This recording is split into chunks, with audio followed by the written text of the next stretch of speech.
Hey everybody, this is Rob from Livermore Live Music. This video is put together for people who are going to be playing live at QuarenTown 2021 this year. Unfortunately, we're not going to be able to go up to the lake and have a real two-day town. So once again, we're doing QuarenTown using the Zoom video conferencing software to bring us together and play live music together as best we can. So for the people who are going to be playing live on Friday night or Saturday night at QuarenTown, this video is for you to just talk through the ways to make your sound as great as possible while you're playing live at QuarenTown. So we're going to go through the things you need to know. I'm going to deliberately oversimplify things a little bit. So if you're already really experienced at using Zoom, if you've been doing live streaming, if you record into your computer, you may recognize that I'm somewhat simplifying a few of these things, but hopefully you get the gist. And if you are not familiar with these things, I'm just going to give the most straightforward, simple explanation I can for what you need to do in order to sound great at QuarenTown. So there's basically three things we're going to talk about. We're going to talk about audio interface into your computer. We're going to talk about settings in the Zoom software, and we're going to talk about the way that your computer is hooked up to the internet while you're doing QuarenTown or while you're doing the Zoom meeting. So let's get started. An audio interface, most of you probably know, but that's some kind of a box or a device, and what it does is take sound from wherever your computer is and feed it into your computer. So you take microphones, keyboards, guitars, and somehow that music's got to get inside your computer, and we do that through an audio interface. We don't want to use the built-in microphone that you'll find on Macintosh and Windows laptops. The fidelity on those mics and the audio circuitry is just not of a high enough quality to do what we want to do. So we want to make sure that you're using some kind of an audio interface for your Zoom session. There's several different ways to go. I mean, if you already have an audio interface, then you're all set. But if you don't, and you're thinking about buying something, or maybe you're thinking about buying something to do home recording with, but you could also use it for Zoom, that's great. I'm going to talk at the end of this video about various options that you have for the kinds of audio interfaces you might want to buy. But for right now, I'm going to assume that you have an audio interface and you know how to use it so that you can get the music that you're playing into your computer. So the next thing that's important is the settings that you have in the Zoom software to make the music sound as good as possible. So right now, I'm recording into my own personal Zoom session on my Windows computer. And I'm going to go down here, and you can see that at the lower left corner, there's a microphone icon and a little up arrow next to it. And when you click on that up arrow, it brings up a bunch of settings, and you click on the one on the bottom that says Audio Settings. That brings up the Audio Settings interface for Zoom. And the key thing is down about 2/3 of the way down where it says Music and Professional Audio. The first thing to do is to make sure that this box is checked, the one that says Show in-meeting option to turn on original sound. Make sure that that box is checked and turned blue. Then scroll that down a little bit more, and the options underneath that, it says when original sound is enabled, then, and you want to pick the first two options and turn off the third one. So you want to click Disable Echo Cancellation and click High Fidelity Music Mode. And you want to disable Use Stereo Audio, so have that one not clicked. Now what that's going to do, the Disable Echo Cancellation means it assumes that you're listening to yourself through headphones, which is what you definitely want to do.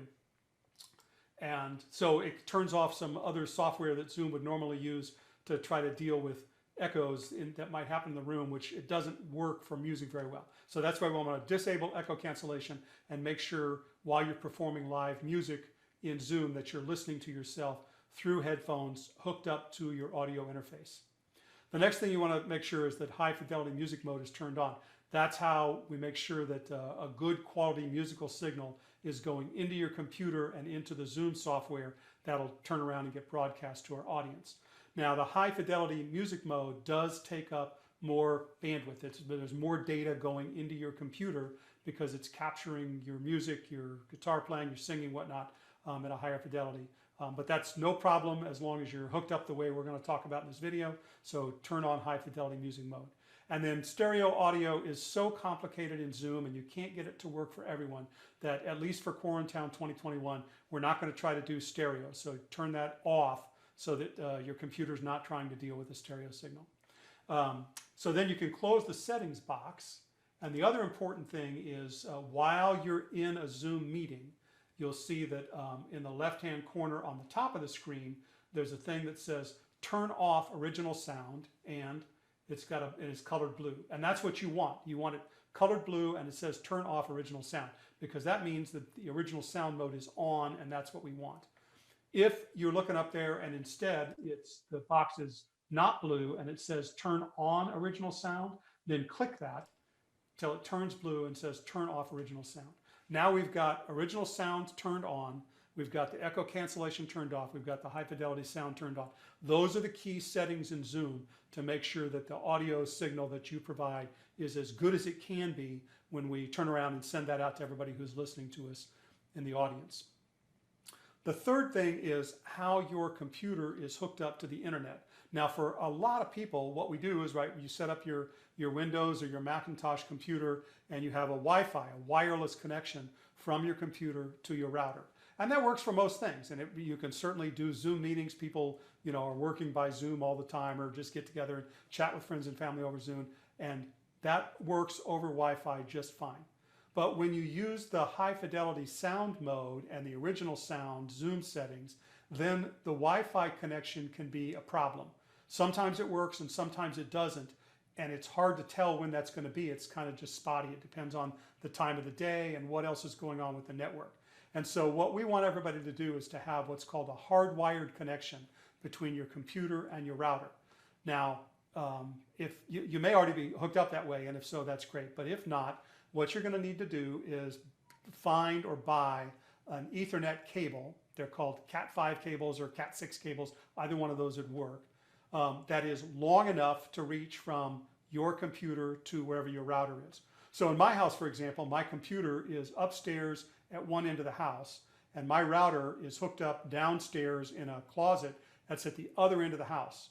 So I bought off of Amazon, I bought a 100-foot long Cat6 Ethernet cable. Cost me about $60, so that's about as much as you'd have to pay. And when I'm doing things that require high bandwidth connections, or I'm doing original sound over Zoom on my computer, I drag that cable up the stairs and it just lays on the floor and hooks up my router directly to my computer. So it's a little bit of a pain. It's not something you'd want to do all the time. You certainly don't want an Ethernet cable laying across your floor day in, day out.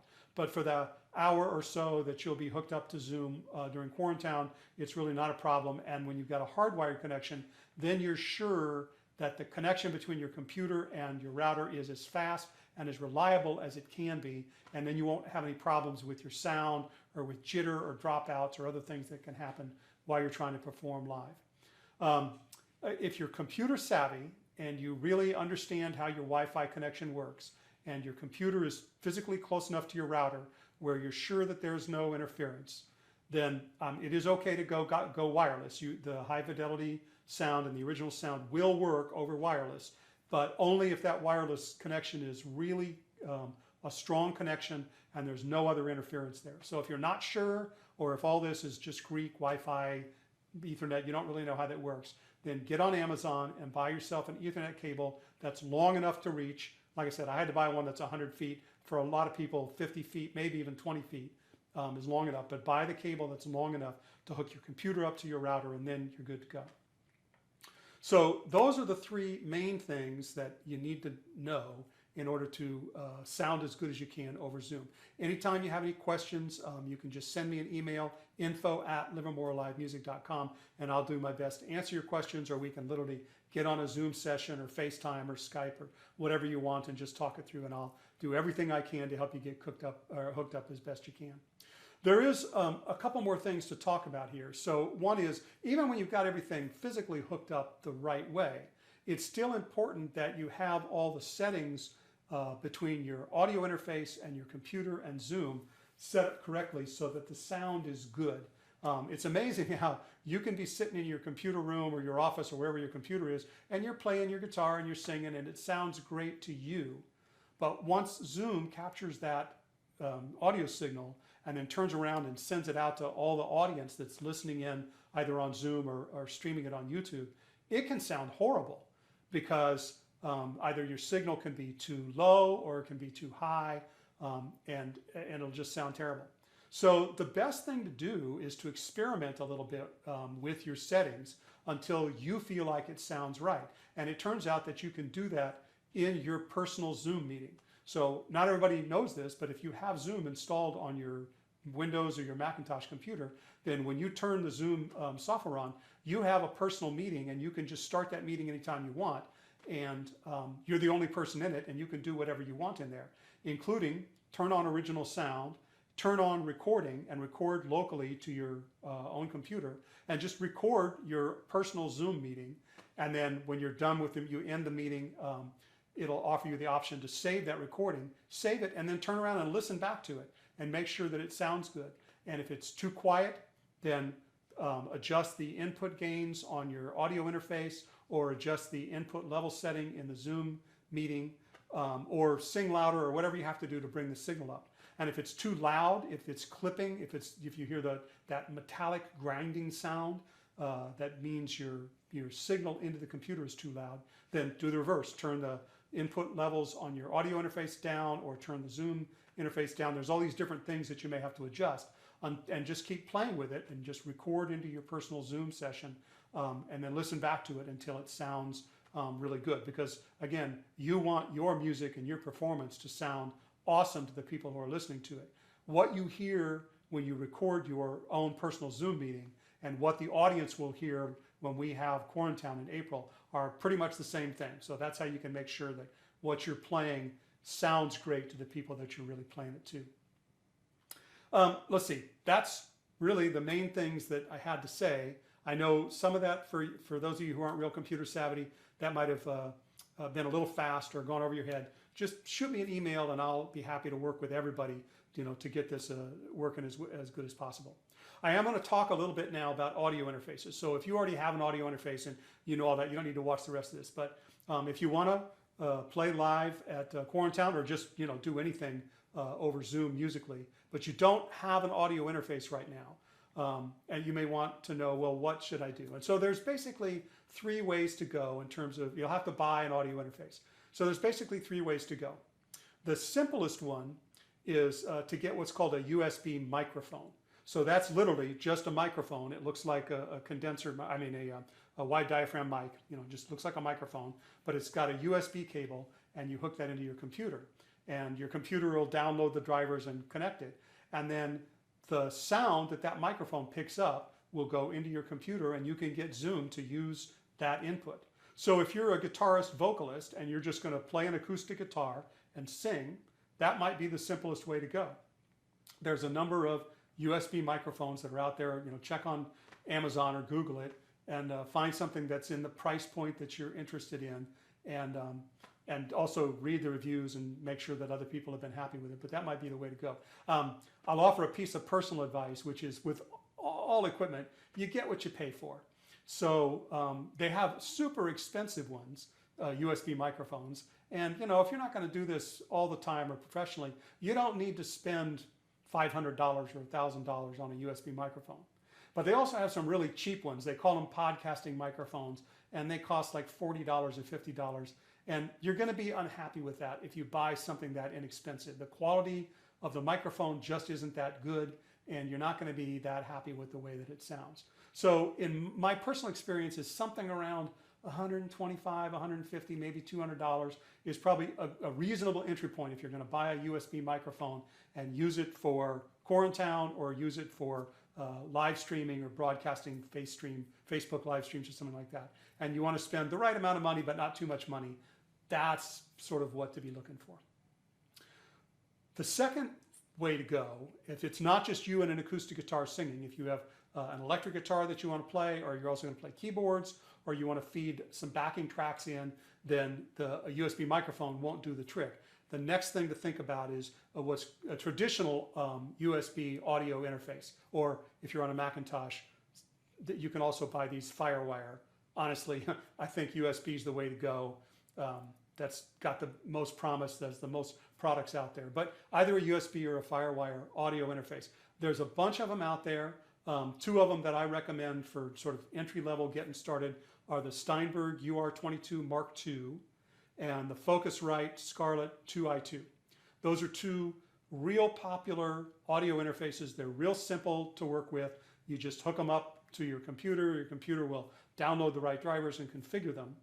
And then those devices have a pair of audio inputs, a left and right audio input.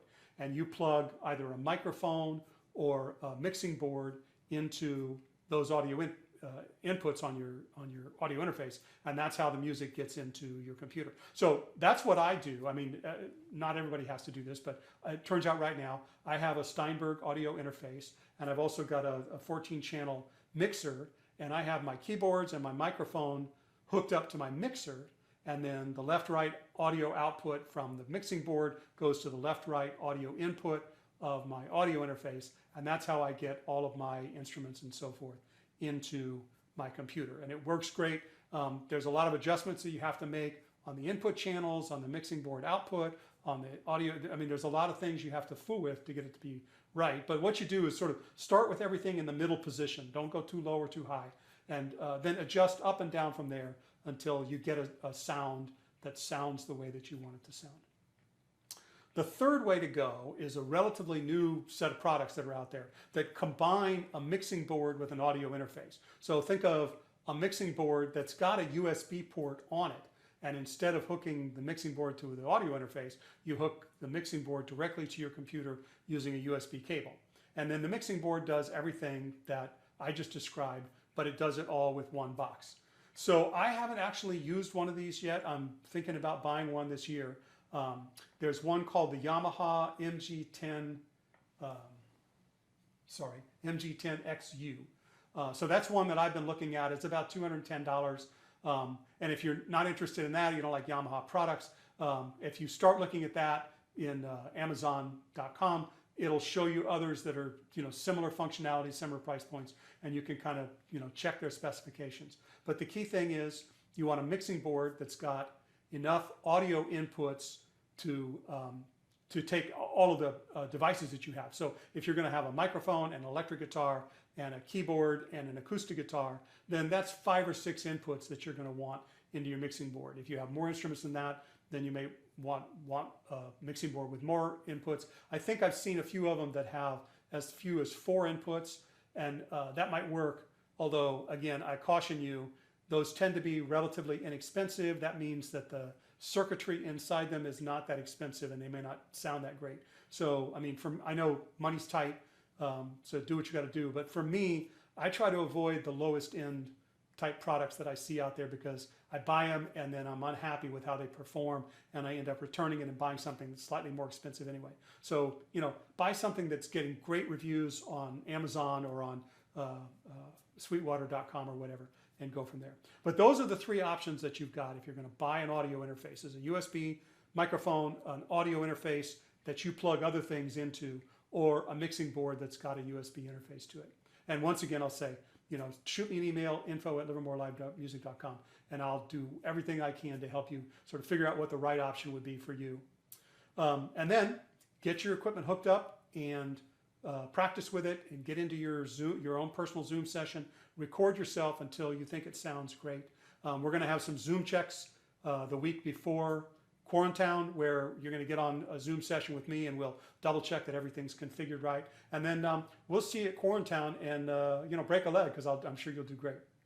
See you later.